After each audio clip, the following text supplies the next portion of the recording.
Commish Radio Show back again for hour number two. Hour number two. As you have already known before, we said that this radio show is the best radio show from Como to the Congo.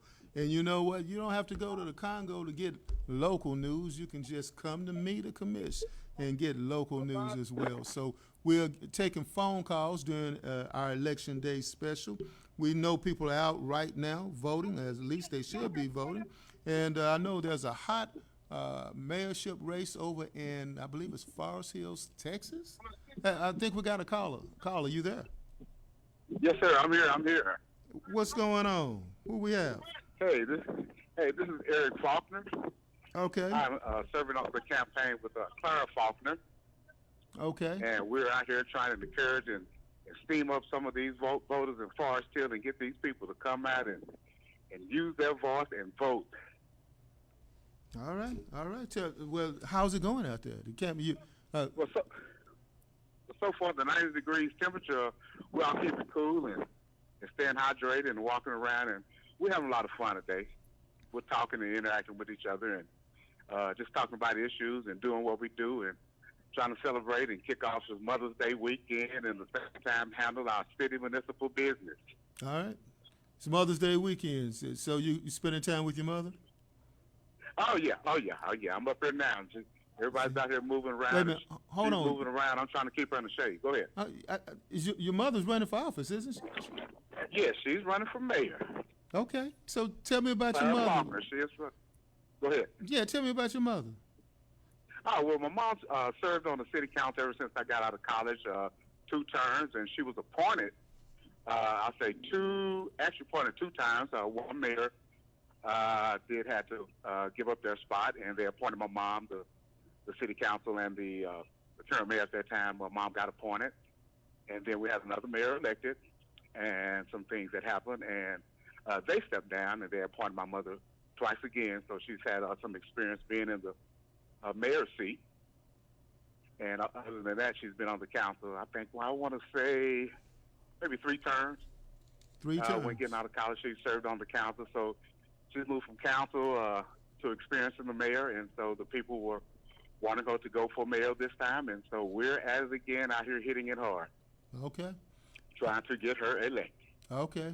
I understand that there's been several people that are run for office. I'm not going to mention their name because it's your time to talk now, but okay. we would love to see your mother here we're the mayor. Okay. I know it's Mother's Day, but you know, hey, we got to pay proper respect. She has the title. She got the best title in the world right now, mother. And happy Mother's Day to all of those people out there that are mothers. Happy Mother's Day, and tell your mom happy Mother's Day to her too as well. Okay. I sure will. And she does plan on coming on the show after this victory. We're gonna claim a victory. Either or, she plans on definitely getting on the show and talking about some things and let you know what's going on, how we're going to continue to move Forest Hill forward. All right. Sounds good. Sounds good. Well, we'll talk to you later. I know you're out there trying to get those last-minute votes and possibly a last-minute Mother's Day present.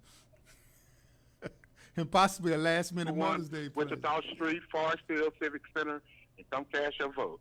All right. That'll work. All right. Thank you, Mr. Gray. You have a blessed day, and you enjoy your weekend. All right. You too, then. Take care. All right. All right. Back again, Strip. We're doing it again. This is our Election Day special. See, no one else has done this before. We have Election Day specials with candidates calling in right now. If the polls were closed, we would have them call in and give their interviews. I mean, perhaps we can do that at another time by having some more, having some more airtime. So that being said, one way in which you can do that is to donate to the Commish Radio Show. We have a QR code. We also have the Cash App that's going on. It should be playing right now on the screen. So go ahead and donate that way. No dollar amount is too small. That's right. No dollar amount is too small. It's sort of like, I wish I could do this like they do on Channel 13, PBS, where they have do you have some PBS music we can play? Because I could talk over that and beg for money like they do. I mean, You know, I've seen it all the times, you know, and you know you've seen it and you've done it yourself. You watched PBS before, you've watched Sesame Street before, and you ain't never paid for it neither. But you know, this gives you opportunity to, well, maybe possibly to get back right, you know. The hour's going long and the funds are going short here at the Commish Radio Show, because I believe they're going to be asking for this airtime to be paid. But we need you, the American people. You always got to say the American people. That always gets them right there. We need you, the American people, to donate. Go ahead and cash app us. Well, it's Great Vision 2020. You can go ahead and do that. Oh, you got it? No, that's not the good music. That's Frontline. No, that's one of those exposés where we go ahead and talk about molded bread. Go ahead and get that one again. Hit that one. Commish Radio Show. Today we examine molded bread in DISD schools. Cut. That was it. That was good. That was good. So that being said, we get ready to go to a real commercial, and then we come back. We're going to talk a little bit to you, the American people, on the real. All right? All right.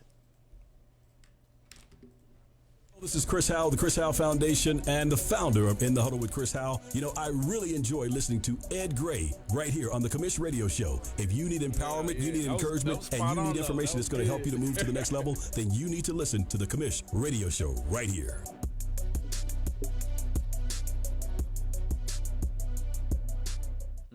Hey, you know, whenever I want good Cajun food, I go to Thibodeau's, located at 107 North Cedar Ridge in Duncanville, Texas. They're really hot, just like the Commish Radio Show in Thibodeau's. Hot as this gumbo. We will see you later at Thibodeau's. Hi, this is Howard Scott from The Howard Scott Show, coming to you from beautiful Arlington, Texas on Fishbowl Radio. You can catch me every Wednesday from 6 to 7, and we play all this war music, and you get to hear some of the songs that I wrote when I was in the band War, how I created the songs, the stories behind it, and we start off with the blues. You have a good time talking to me, so tune in every Wednesday from 6 to 7 and catch The Howard Scott Show. We're having a whole lot of fun on Fishbowl Radio. Jump in.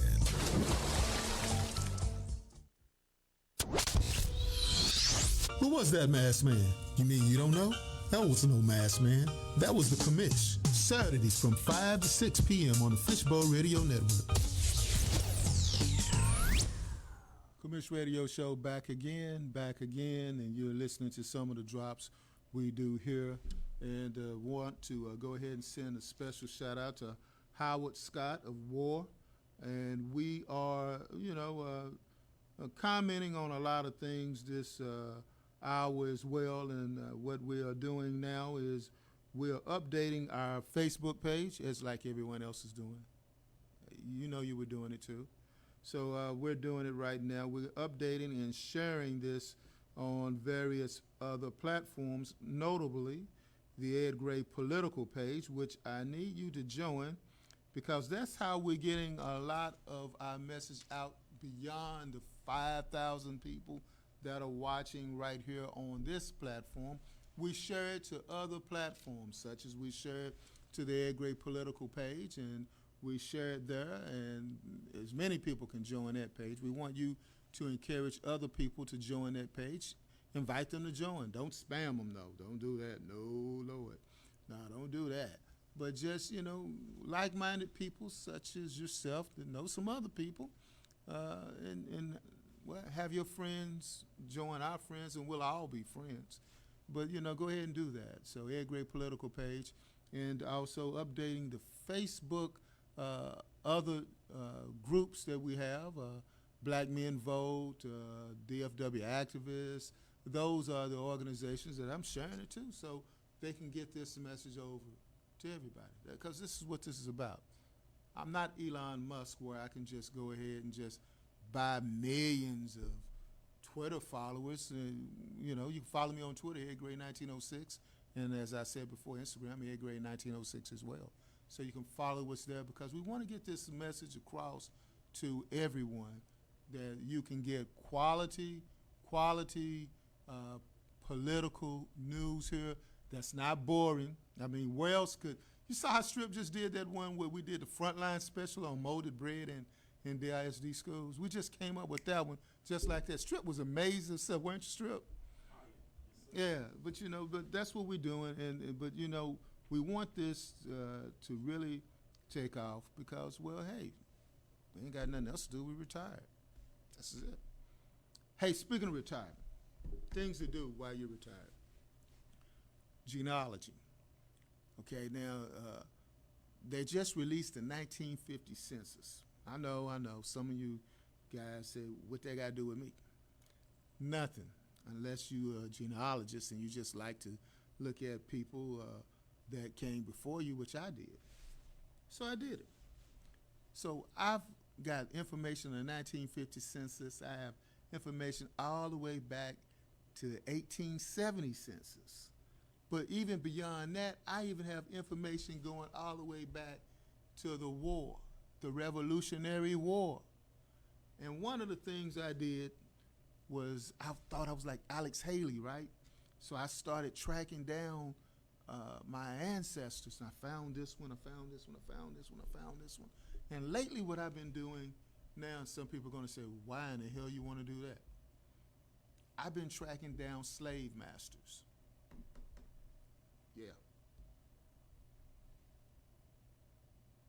Yeah, exactly, slave masters. Because, you know, I was interviewing these people who were Nazi war hunters, right? And their whole element in life, the Clarksvilles, their whole element in life, what they were doing was they were going back in time to track down all of the people that were Nazi war criminals. I consider the people who held my families in bondage to be just the same on that level.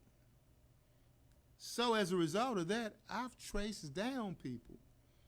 And of course, they all dead. I mean, if you held somebody in slavery back in the 1800s, you know they did. But it was just remarkable to find out how these people lived. Like one guy, William Theophilus Deutsch, was a Confederate state senator in North Carolina. I like, damn. His plantation is still standing. So I took a picture of it. I just looked at it, and I saw how big the house was. I said, okay. Okay, for houses back then, that was a very large house. My house that I have now is larger than the plantation house is. So, you know, that's what I found out. And then there was this other guy, Captain Sam, was the captain in George Washington, yeah, that George Washington, Colonel George Washington's militia. Not his Revolutionary Army, but his Virginia colony militia. That's how far these records go back. You know, the importance of finding out your history is to know that if you know your history, you can successfully go forward. And then there's this other guy who lived to be, that would be my great-great-great-grandfather. I missed the great in there. He lived to be 98 years old and was enslaved. Yeah, he was around when we did not have a United States Constitution. Yeah, he was born in 1781 and died like in 1880, something like that. So anyway, that's how far these records go. So it's important. It's important for us to participate in the census. We did that a couple years back because what we do is we set a record of generations that are yet to be born. And that's what this is about. So that's what we're doing here. We want to set the record straight to not only deal with what's going on now. That's the reason why I said during hour number 1 when I talked about they did a census in Strip's house. You know, so that, hey, see how I did that, Strip? That was totally worked in there. nothing was done by mistake. It's WBD, works by design. It works by design. So that's what we're doing right now. We're working this radio show by design. We're going to play some more local music, and then when we come back, we will talk some more local politics. All right, let's go. Hello, everybody. This is Anthony Bond. I'm the founder of the Irving branch of the NAACP, also known as the John Wally Price of Irving, Texas. And I'm here to welcome you to tune in to the Commish Show, hosted by the infamous Mr. Ed Gray.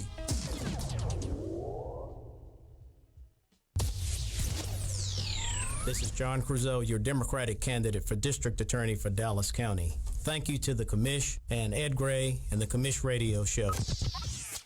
So it's on when I call on the squad and put together a case and plan a high-speed chase. It's time to investigate.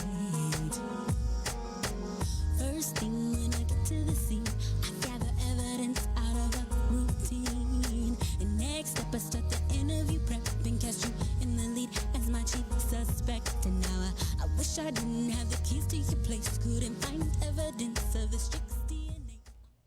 How you doing? This is Ed Gray, Commish Radio Show, Election Day Special, hour number 2. Hour number 2. So, you know, this campaign that we have for U.S. Congress District number 30. That's right. I'm trying to put 30 on here so you guys will be able to get this on here. I want to make sure that everybody understands what we're talking about. So what we're talking about now is the runoff between Jasmine Crockett, and Jane Hope Hamilton. It's a runoff, folks. It's a runoff. I wish I could see them both right here. You know, but you know, this Congressional District 30 is a seat, and I've said this before, it's a seat that really the winner of this election is going to be the Congresswoman for the rest of my life. I'm in the district, but for the rest of my life, okay? Because I'm gonna break it down to you. We're doing censuses, okay? So this is what we're doing a census. I am strip. Did you hear that? Did you hear how old I said I was? Nah, I didn't hear that. Can you repeat it?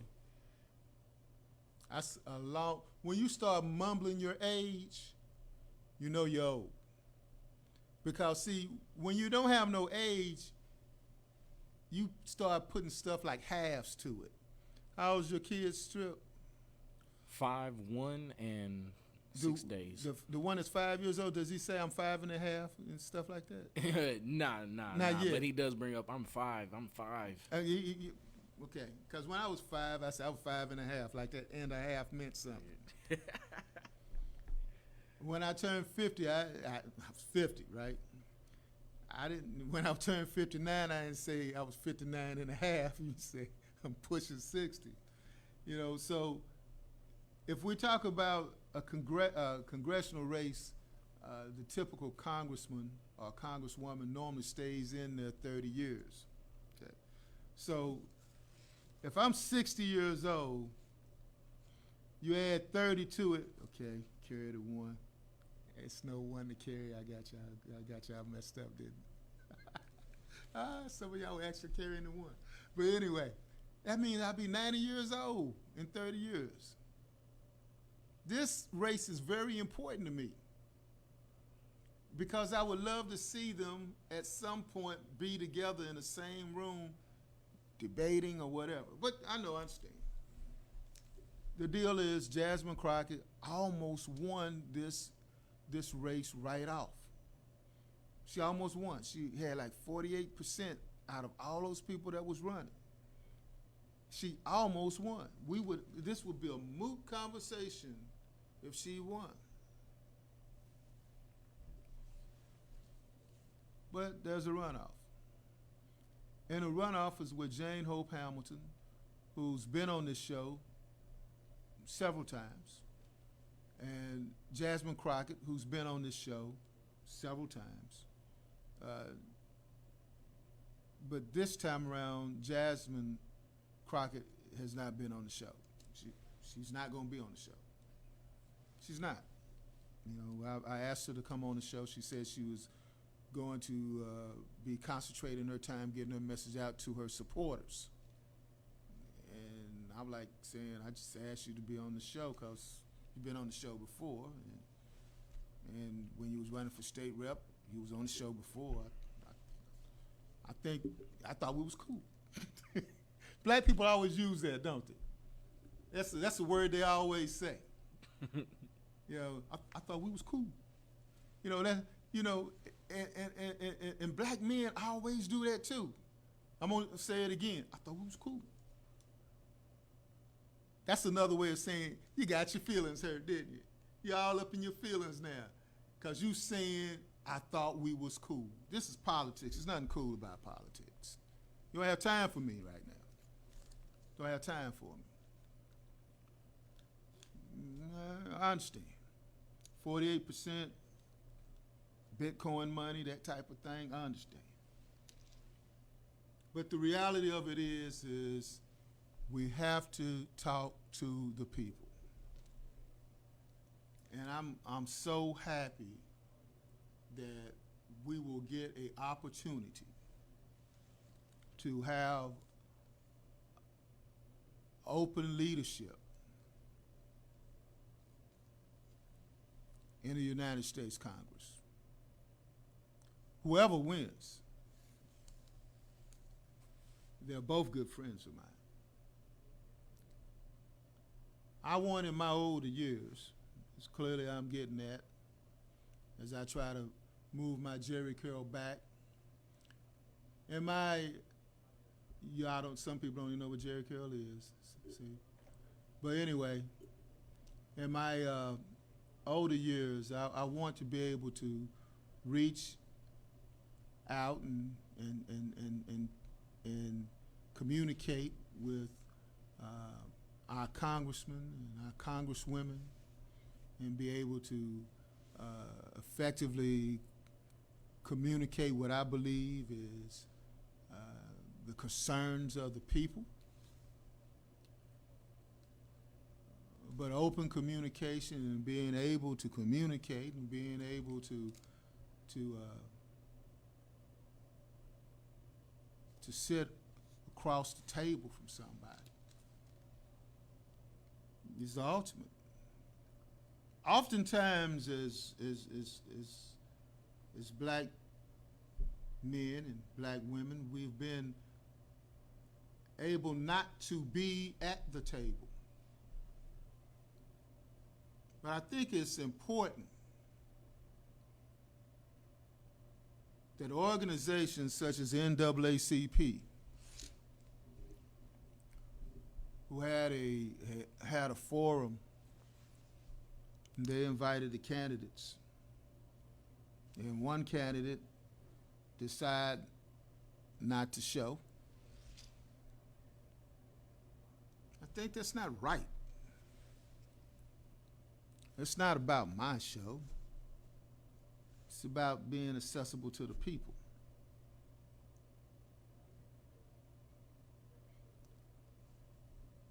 Accessibility means more than sending out a push card.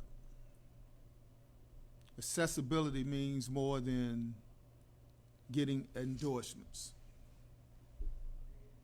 Both candidates have great endorsements. You can't fault any of those endorsements. But the endorsement of the people is what's important. The accessibility to the people is what's important. And the people having accessibility to you. Those are things that are important. I'm looking forward to whoever gets elected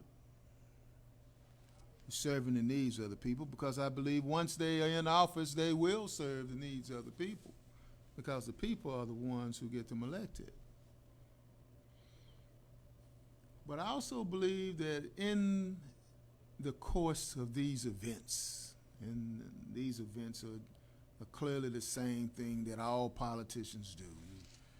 You go to meetings that you probably wouldn't want to go to, but you go to them because you know it's form for you to go to. You answer all of the questionnaires, even though you're tired. If you answer the questionnaires. You fill the expense reports out. You make sure every T is crossed, every I is dotted. Because that's what you do. But organizations that traditionally have been for black people, NAACP, power to the people.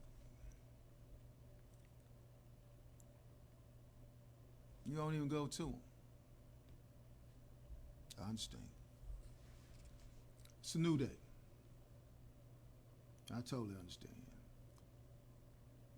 It's a new day when you're 60 years old and you realize that perhaps your time may have actually passed, that there's a new way of doing business. But I don't think my time has passed. But I do think it's time for us to take a break, and we'll come back, we'll talk a little bit more, all right?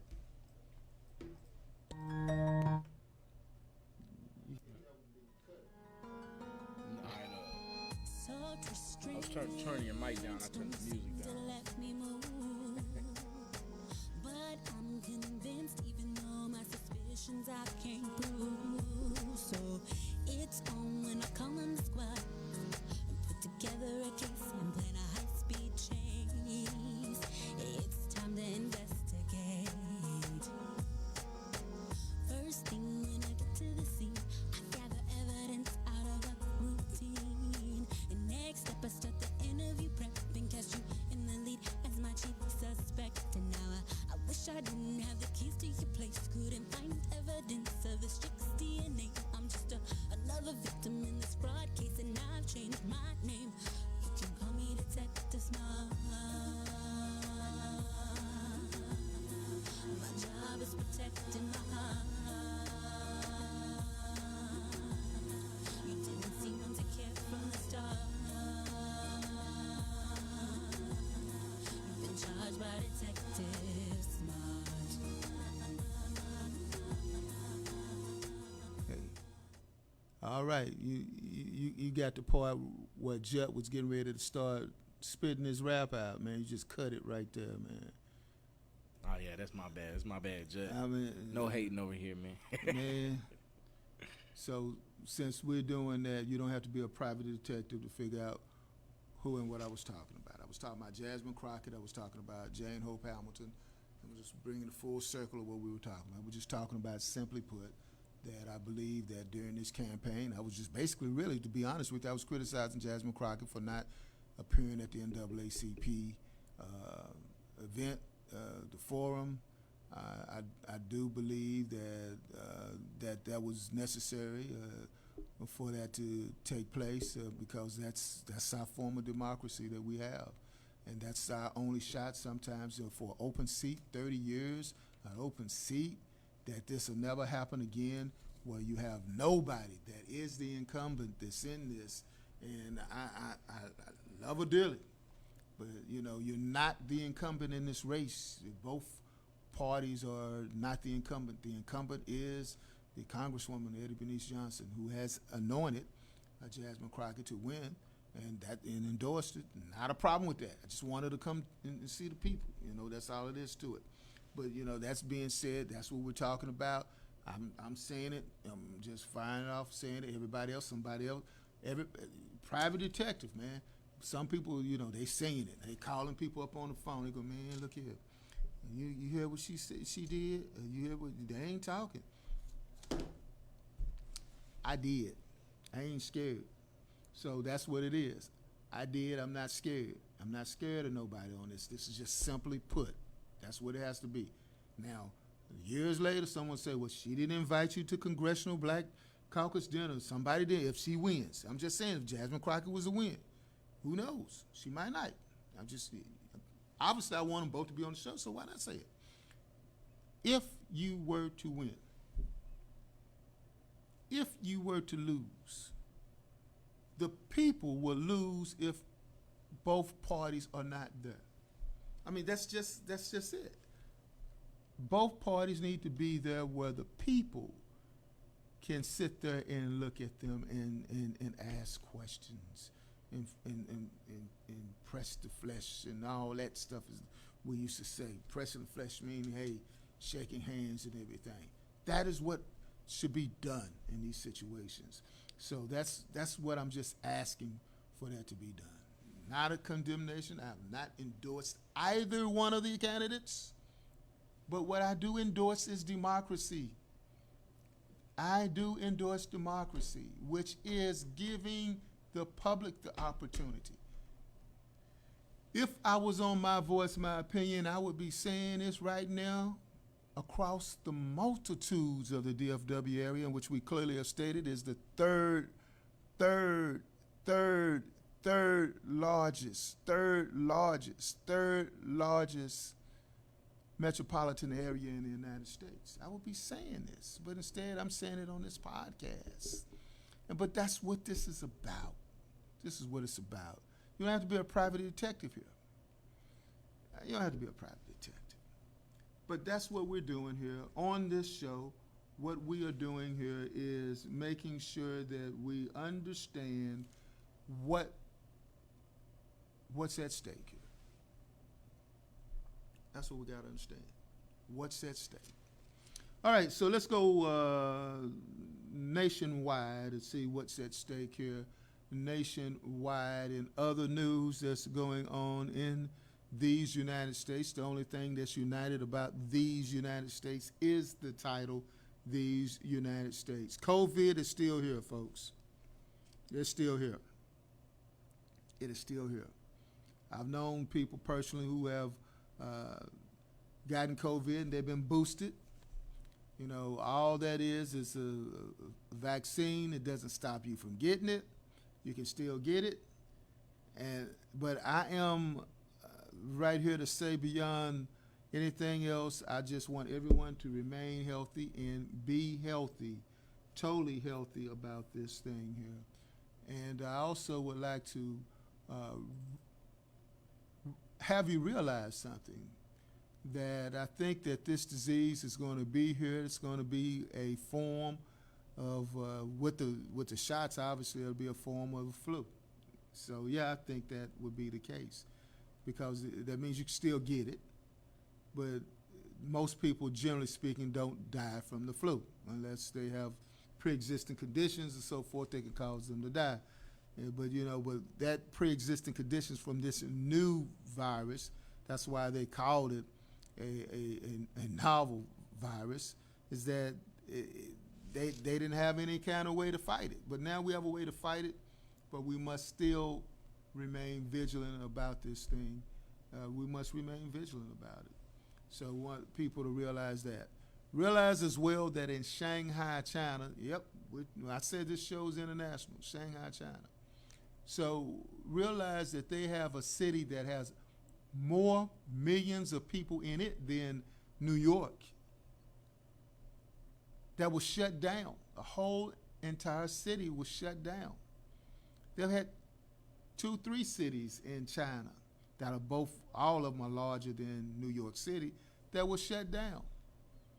That's how serious this is. And they're dealing with the virus a different way as well. They're dealing with the virus from a situation that they don't have the vaccine that we have. Their vaccines don't work as well as our vaccines do. So that being said, they're running across that. So we're having that situation there, Kelly. So we want you to keep everything in track, to realize that this show is nationwide, and what we're dealing with when we get ready to go to another break. We're going to cut this video off, and we're going to start with our last video for our last hour. We want to make sure that there's a connection that we have between our local, and we began this portion of the show local-wise, where we were talking about the Forest Hill mayorship, and we also talked about U.S. Congressional District 30, the runoff between Jasmine Crockett and Jane Hope Hamilton. And we close off with making sure that you remain healthy during this COVID crisis. We're no longer in the pandemic stage, it's still a crisis. So we'll be back for the last hour, and that's it. My name is Venton Jones, and I'm here on the Commish Radio Show. I'm running for state representative in the runoff for House District 100. I'm working to improve our health care, our civil rights and social justice, support for our public education schools, and also our community infrastructure. You can vote on May the 16th through the 20th, and on Election Day on Tuesday, May the 24th. Vote Venton Jones for state representative for House District 100. Man, you hit that with that. Back again, Commish Radio Show again. I'd like to thank you guys ladies and gentlemen, for tuning in to the Commish Radio Show. Had a fast-paced hour. If you missed the last couple of drops we had in there, in between that, we had our local music. We played our local music. You can catch some of that by subscribing to our podcast, our Apple.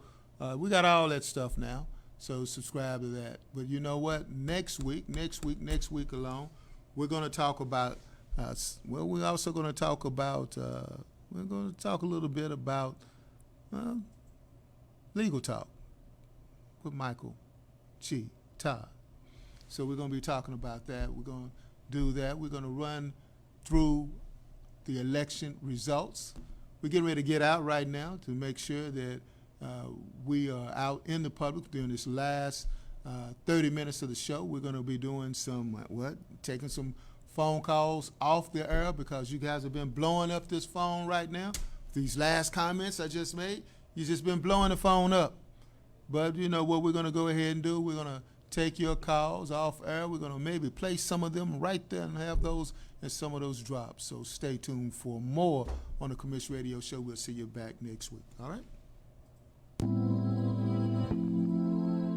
Hi, this is Dominique Collins. I am the judge of Criminal District Court number 4 in Dallas County. I'm also the judge of your Dallas County veterans, serving veterans all over the Metroplex. And when I want to know what's in the hearts, minds of Dallas County, I listen to the Commish Radio Show.